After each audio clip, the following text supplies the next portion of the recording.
été particulièrement bien entendue dans le département du Nord, mais aussi dans le département du Pas-de-Calais. Cette priorité, c'était l'implantation locale. Je ne vais pas refaire l'histoire de notre mouvement, mais il est une certitude, c'est que il fut un temps où l'implantation locale n'était pas une priorité. Ce n'est pas une critique d'ailleurs de ma part, parce que nous en avions d'autres. Et c'est en respectant ces autres priorités que nous sommes devenus ce que nous sommes aujourd'hui, c'est-à-dire le premier parti de France. Et il est sûr que lorsque je suis arrivé à la tête du mouvement, j'ai pris conscience que la transformation de notre mouvement de parti d'opposition en parti de gouvernement nécessitait bien entendu une vive accélération en matière d'implantation locale pour pouvoir obtenir, gagner des mairies et montrer ce que nous savions faire, mais aussi demain des départements et des régions. Je sais que c'est la grande inquiétude de nos adversaires et vous avez bien tous compris la raison pour laquelle, notamment au régional, les socialistes ont préféré se faire harakiri plutôt que de nous voir gagner une région.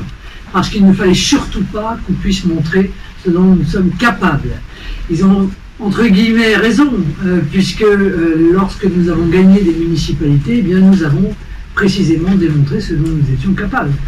Et les résultats de nos municipalités sont des très bons résultats qui ont été, je crois pouvoir le dire, d'ores et déjà avant même les élections municipales, plébiscité par les habitants, puisque depuis la dernière élection municipale dans les villes du Rassemblement national, à chaque élection, nos résultats n'ont fait qu'augmenter dans les villes que nous gérons.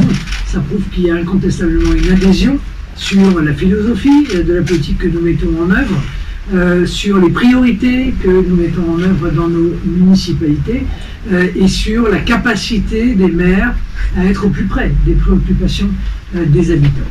Et puis les résultats, quoi qu'on en dise, cela, même avec la mauvaise foi d'un certain nombre de médias, on a beau les torturer dans tous les sens, aller opportunément tendre le micro à nos adversaires politiques, il y a quand même des choses qui sont claires, qui sont chiffrées, et c'est à un moment des résultats qui sont spectaculaires, que ce soit en termes de baisse du chômage, que ce soit en termes de baisse de l'insécurité, que ce soit en termes de baisse des impôts. Et c'est vrai que ce modèle-là, en quelque sorte, nous voulons être capables de le dupliquer pour le plus grand bien-être des habitants. Alors moi, pendant longtemps, nous avons fait des campagnes et nous entendions les grands classiques du Parti socialiste, du Parti communiste, nous expliquer qu'ils ne pouvaient rien faire dans leur municipalité, que la situation était une situation nationale, etc. D'ailleurs, ça ne les gênait pas d'être en même temps au pouvoir au niveau national et en même temps dans les municipalités, repousser la responsabilité sur le niveau national. Bien sûr, on ne peut pas tout faire quand on a la tête d'une municipalité. Bien entendu, il y a toute une série de choses qui vous échappent, mais il n'en demeure pas moins qu'avec le peu de pouvoir que les différentes lois successives ont laissé aux maires, qui en ont hélas de moins en moins, et j'espère que ça changera très rapidement, en tout cas ça changera quand je serai président de la République, et bien malgré cela, les résultats sont incontestablement là. C'est évidemment sur le fondement de ces victoires, de ces succès, qu'aujourd'hui, beaucoup de candidats ici dans le Nord se préparent activement à gagner les municipalités, pour certains, et à constituer des groupes d'opposition municipale qui leur permettront d'être maires dans 6 ans. Parce que c'est comme ça que ça fonctionne, et on ne sait pas faire fonctionner ça autrement. Nous avons évidemment 3 objectifs au niveau national. D'abord, conserver les municipalités. Deuxièmement, gagner des nouvelles municipalités. Et troisièmement, faire élire tous ces conseillers municipaux. Pourquoi? Parce qu'en fait, nous avons une vision globale de ces élections territoriales. Je sais qu'on dit que l'artichaut ne mange pas les feuilles, bien sûr, mais il faut quand même avoir la vision de l'artichaut dans son ensemble. Et l'année prochaine, il y aura des départementales et des régionales. Et il se trouve qu'évidemment, il y a un lien très étroit, en tout cas sur le plan de la stratégie que nous mettons en œuvre, un lien très étroit entre ces municipales, les départementales qui vont suivre et les régionales qui auront lieu le même jour. Ne limitons pas nos ambitions, si je peux me permettre, et elles sont grandes dans cette région, et elles sont grandes dans ce Nord auquel je suis si attaché. Bien sûr, il y aura dans la campagne des interférences avec la politique nationale. Les soutiens d'En Marche et les soutiens d'En Marche, les soutiens opportunistes, bien souvent, c'est la valse des étiquettes, si je puis me permettre, vont devoir assumer le bilan quand même de ce qui se fait au niveau national. Et le bilan est pour le moins catastrophique. Ce président de la République, dont on nous avait expliqué que c'était un expert, un sachant, un type hyper compétent et en train d'effondrer le pays, et probablement il n'a jamais été effondré par le passé. La sécurité, l'immigration, tout part à la dérive, plus rien n'est tenu. Ils sont débordés. De la même manière, sur le plan économique, on essaye de gonfler dans certains chiffres pour essayer de leur donner quelques couleurs. Et la réalité, c'est que la situation économique de notre pays continue à être terriblement compliquée. Les impôts ont augmenté. Là encore, contrairement aux déclarations de M. Darmanin. Et d'ailleurs, on voit quand même un certain nombre de membres du gouvernement être en train de se dire que tout ça, ça sent pas bon, ça sent un peu le sapin, et que s'ils pouvaient avoir peut-être les bretelles municipales, ça leur permettrait de pouvoir éventuellement atterrir en douceur en cas de crash de ce gouvernement. Le Premier ministre, Édouard Philippe, est dans cette démarche, M. Darmanin est dans cette démarche. Après tout, on ne va pas être plus réaliste que le roi. Hein. S'ils n'y croient pas eux-mêmes, je ne vois pas qui ils vont réussir à convaincre de continuer à croire dans ce gouvernement. Insécurité, bien sûr. Écologie, évidemment. Urbanisme, en tout cas ce qu'il en reste, ce qui reste de pouvoir au maire dans ce domaine. Contrôle sur l'immigration clandestine, quand ce contrôle est encore possible. Voilà, évidemment des sujets qui nous tiennent à cœur. Revitalisation des centres-villes, défense des artisans et des commerçants, esthétique de la ville, défense du patrimoine immobilier de la ville. Dans beaucoup de villes, on voit les centres-villes s'effondrer sur eux-mêmes, tomber en ruine, parce que les maires préfèrent construire du neuf aux abords de la ville plutôt que de défendre les cœurs de ville, qui sont des cœurs historiques. Enfin, c'est quand même là qu'il y a l'histoire de la ville. Hein. Tout ça parce que on obtient plus de subventions quand on fait du neuf que quand on réhabite de l'ancien. Toutes ces politiques n'ayant ni queue ni tête, on assiste à une forme de désertification dans beaucoup d'endroits du département. Les villes perdent des habitants et Beaumont en gagne. Hein. Je vous le dis parce que je fais un peu la publicité des nains, mais enfin, c'est parce que c'est savoir-faire. Encore une fois, ça c'est factuel. Je crois que c'est la seule ville d'ailleurs de plus de 20 000 habitants dans le Pas-de-Calais qui gagne des habitants. Voilà, toutes les autres villes en ont perdu. Tout ça pour dire qu'il n'y a pas de fatalité quand même. Hein. Je veux dire, il y a une volonté politique qu'on met en œuvre ou qu'on ne met pas en œuvre. Loin de moi, encore une fois, l'idée de dire que les villes sont des îles qui seraient préservées évidemment de toute politique nationale. Mais moi j'ai envie de dire aux électeurs, vous êtes convaincus de la nocivité de la politique d'Emmanuel Macron. C'est pas à peine d'élire un type qui lui ressemble à la tête de l'Amérique, parce que sinon vous allez avoir la double peine. Voilà. En gros, si je peux résumer ça, c'est cela qu'il faut retenir de ce qui va se jouer aux élections municipales, parce que, encore une fois, la situation de notre pays s'aggrave et il est temps que nous reprenions notre destin en main. Et reprendre notre destin en main, ça commence par reprendre évidemment la maîtrise de nos villes et des politiques qui sont appliquées dans nos villes. Ces villes qui sont frappées par un mal majeur, qui n'est pas nouveau mais qui s'aggrave, qui est évidemment le mal de l'insécurité, cette attaque directe à la liberté de nos compatriotes qui a tant de conséquences sur la vie quotidienne, sur le bien-être, sur la qualité de vie, sur la liberté de circuler, sur le commerce, ce dont on parle peu, mais c'est une évidence, des villes où règne une insécurité importante, eh bien les entreprises ne s'installent pas. Voilà. Les commerces ferment les uns après les autres. Or, ces chiffres sont mabouillés par le gouvernement qui refuse de regarder en face la réalité. C'est très révélateur d'ailleurs, car comment s'attendre à ce qu'un gouvernement règle le problème de l'insécurité quand il n'est même pas capable de regarder la réalité de celle-ci. Je vais donner un exemple tout à l'heure à vos confrères. Sur les cambriolages, par exemple, le gouvernement se limite à exprimer les chiffres des cambriolages des logements. Il dit ça doucement pour pas qu'on entende. Ça veut dire que les cambriolages de tout ce qui n'est pas un logement, eh bien, c'est dans une autre case. Et on n'en parle pas, on essaye d'évacuer ce problème. Or, ce sont des cambriolages d'exploitation agricole, de hangars, d'entreprises, parfois de mairies, d'associations, etc., etc. Ça représente 40% des cambriolages. Je parle de cambriolage parce que les cambriolages, particulièrement, il faut bien le dire, ont subi une hausse qui est tout à fait exponentielle et qui a des conséquences sur nos territoires. Plus c'est vrai dans les villages que dans les villes. Mais dans un village, quand il y a 3 ou 4 cambriolages successifs d'un commerce, le commerce se ferme. Et la fermeture d'un commerce dans un village, c'est la mort du village. Voilà. Bon.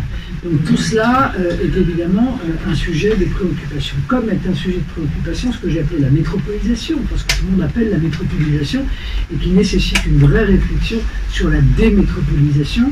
Là encore, c'est au niveau des municipalités, c'est au niveau de l'État, pardon, que cette politique de démétropolisation doit être mise en œuvre, mais il faut évidemment que les municipalités y participent, qui visent à rééquilibrer le territoire et éviter de voir des mégapoles, comme Lille d'ailleurs, aspirer jusqu'à des villes de laine.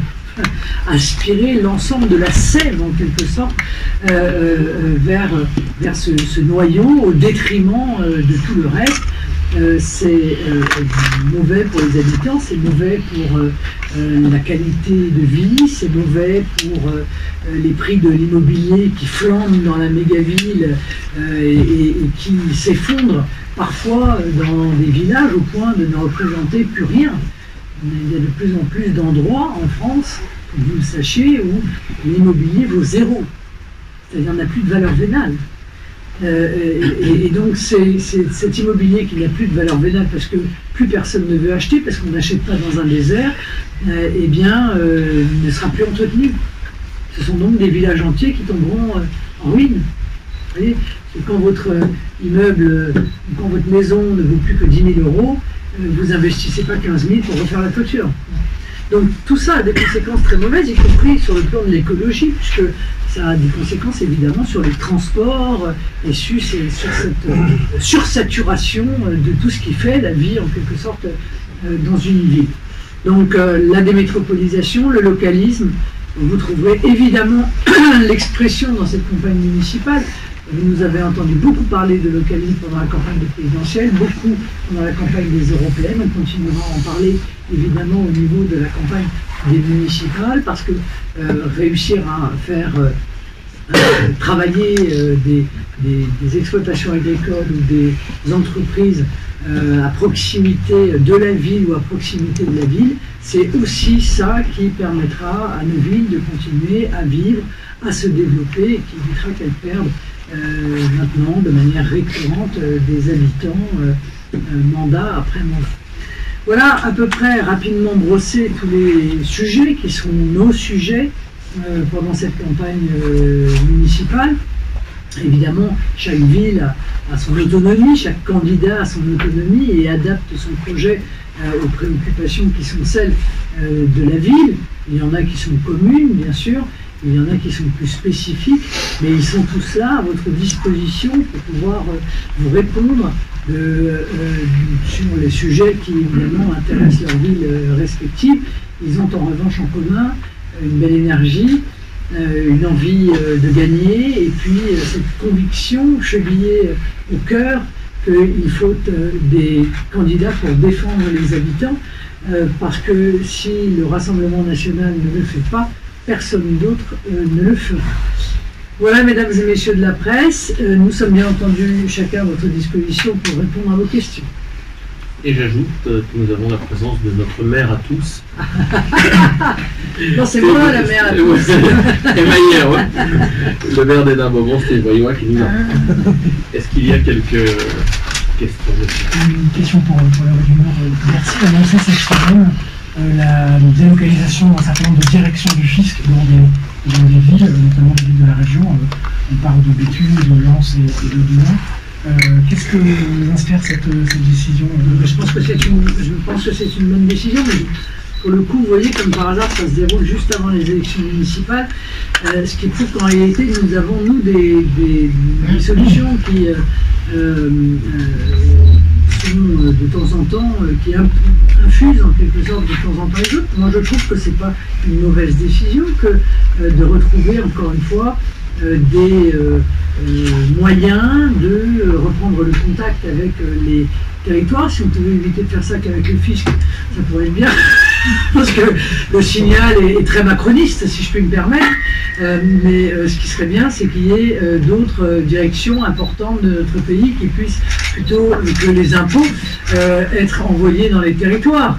Vous voyez ce que je veux dire, sur le plan du signal, je crois que c'est très encore une fois révélateur de la manière dont Emmanuel Macron envisage les territoires français, un peu comme des pompes Afrique. Ce qui serait bien, c'est qu'il y ait des services publics qui reviennent et qui ont disparu. Il faudra arrêter de fermer les maternités, il faudra arrêter de fermer les commissariats, il faudra arrêter de fermer les écoles, il faudrait arrêter de tout concentrer, encore une fois, dans les grandes villes. C'est cela qu'attendent les habitants, mais ils accueilleront les agents du fisc avec beaucoup de gentillesse, j'en suis convaincu, mais c'est plutôt ça qu'attendent les habitants en ce qui concerne leur qualité de vie. Sur Denain d'ailleurs en particulier, voilà, il n'y a rien de négatif à ce que les agents du fisc viennent à Denain, mais c'est vrai que nous on a demandé plutôt des fonctionnaires de police, parce que le premier besoin à Denain c'est des fonctionnaires de police. Avoir quelques agents du fisc qui viendront dans une salle qui d'ailleurs a été promise à la destruction par Madame le maire, c'est très sympathique, hein, et on espère qu'ils resteront consommés à Denain et qu'ils s'y installeront. Enfin on aurait préféré quand même des fonctionnaires de police, ça aurait été très très utile.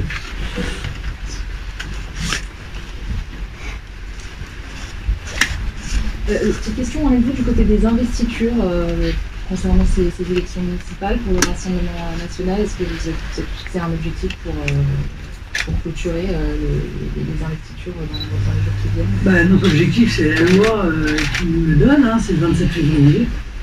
C'est le jour de dépôt des candidatures. Vous continuerez à investir des candidats? Oui, bien sûr, on continue à investir des candidats. Nous avons, lors de la dernière commission nationale d'investiture, notamment investi des candidats outre-mer. Donc voilà, il y a encore des commissions d'investiture qui se tiennent.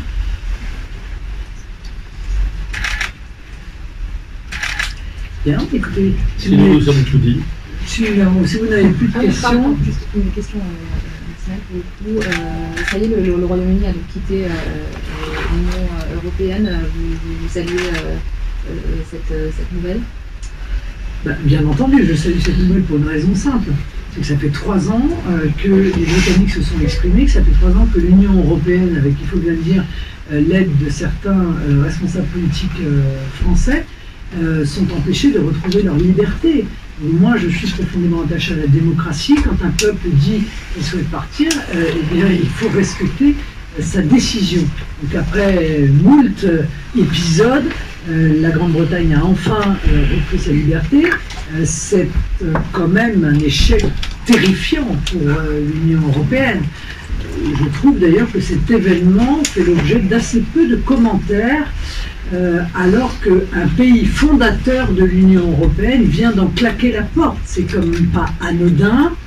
On s'apercevra dans les mois et les années qui viennent que la Grande-Bretagne a bien fait, que probablement elle en tirera de très grands bénéfices. D'ailleurs, je vois que le catastrophisme a laissé la place aujourd'hui à des commentaires prudents de la part de ceux qui nous expliquaient que les Britanniques allaient être ruinés, que le chômage deviendrait massif, que même l'île peut-être commencera à s'enfoncer sous l'eau. En réalité, commence à dire ils pourraient bénéficier. Oui, bien sûr, ils vont bénéficier de cette prise de distance.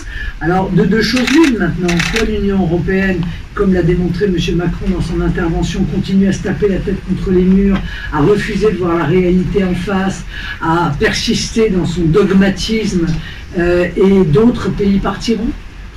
Soit l'Union européenne se rend compte de son échec, l'admet, le regarde en face et met en place profondément les modifications que les peuples attendent d'elle, à savoir sa transformation, non plus en une Union européenne supranationale, technocratique et inefficace, mais en une alliance européenne des nations qui pourrait d'ailleurs voir revenir la Grande-Bretagne. Chers candidats, si vous souhaitez ensuite faire une photo avec la présidente, profitez-en. Nous allons prendre un petit verre de l'amitié auquel vous êtes tous quelque chose pour dire. Merci.